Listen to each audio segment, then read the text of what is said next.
YouTube family. Welcome back or welcome to Recruiting Board. I'm Alex DeGraw, where I cover and promote football around New England. Take this time, like, share, and of course, subscribe to the best family here on YouTube. Especially because I'm only 3,000 subscribers away from passing Boston College. Let's do that. Let's go back to your high school playing days. Okay.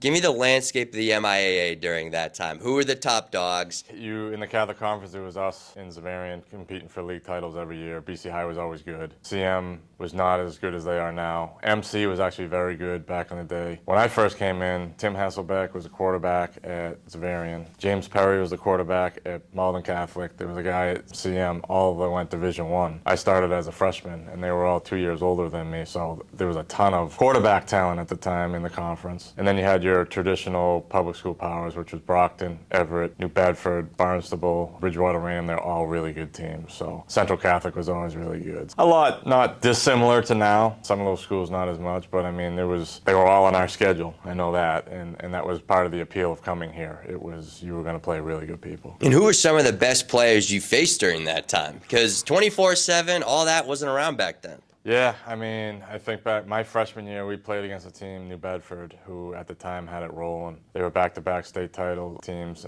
They had a guy named JoJo Goodine.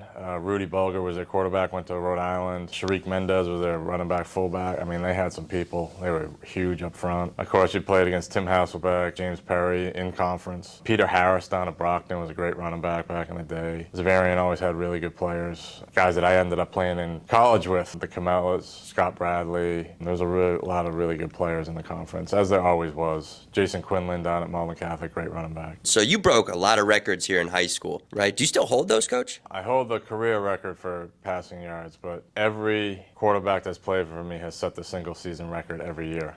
Really? That was one of my goals. We didn't throw the ball that much back when I played. I ran option in high school, enough option where we ran it a lot more than we threw it. I didn't start throwing a lot till my senior year. Football was different then. It was right. A lot more ground game and physical and pounding it. Not unlike what we do now, but we throw it a lot more than we did then. The most I ever threw in a season was 105 passes.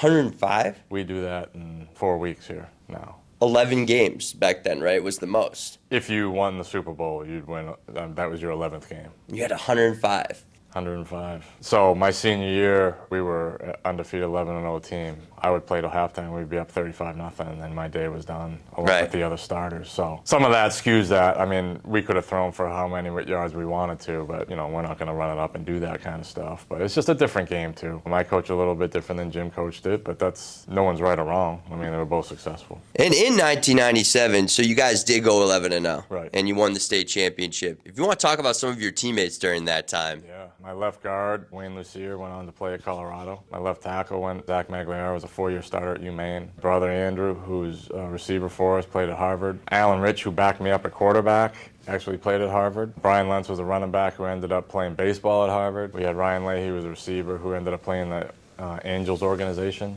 in baseball. So we had some good players. We had a team that was really bought in. A lot of us had played as younger players and kind of got our butts kicked a little bit in our younger years. So it was kind of our time to pay back a little bit. And we got it done. 97, we had an 11-0 team. We met Xaverian on Thanksgiving, 10-0 versus 10-0. It was the game of the century at the time. Bob Ryan was here from the Globe, wrote a huge article on it, and we beat him 15-14 in a thriller. In the mud, in the wind, and all that good stuff back in the day. And if you want to talk about your relationship with that team down south, Coach, because, that's a rivalry that everyone knows about. It's, some would say the standard in all New England in terms of rivalries. I mean, I think if you go back, let's say Super Bowl era, when you think of big-time programs in Massachusetts, you think of us in Xaverian in the Catholic Conference. I think you think of Brockton, Everett in the public school. And then there's really good teams around those, but those are like the big four. Brockton's kind of come on hard times. But back when I was playing, that was the game. Whoever won that game was basically going to Super Bowl. And if you look at our histories over the year, how many Super Bowls we've been to, I would put us in Xaverian up against anybody in the state. Maybe Everett has us by a little bit, but I mean, you're talking double-digit Super Bowl appearances.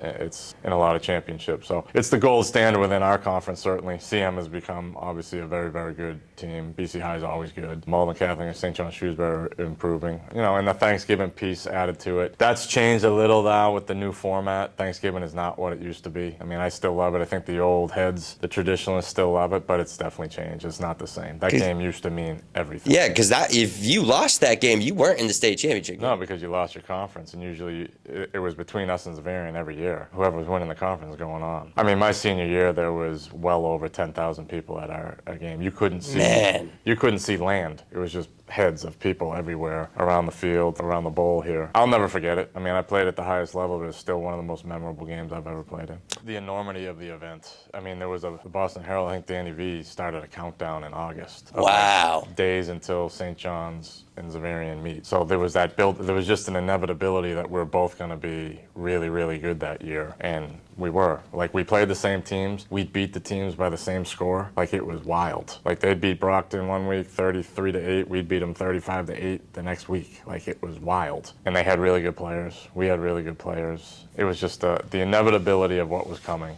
And then that home game out here in the stadium on Thanksgiving morning, our field was chewed up 20-20. It was nothing but mud. It was windy, really windy day. Couldn't really throw the ball. So you had to find other ways to impact the game. But it was a slugfest, 15-14 win late in the fourth. If you paid your $5 that day, you got your money's worth. Absolutely. I wish I was around for that, Coach. Yeah, you would have enjoyed that one. I would have definitely enjoyed that one. Wonder if we have film of that game somewhere.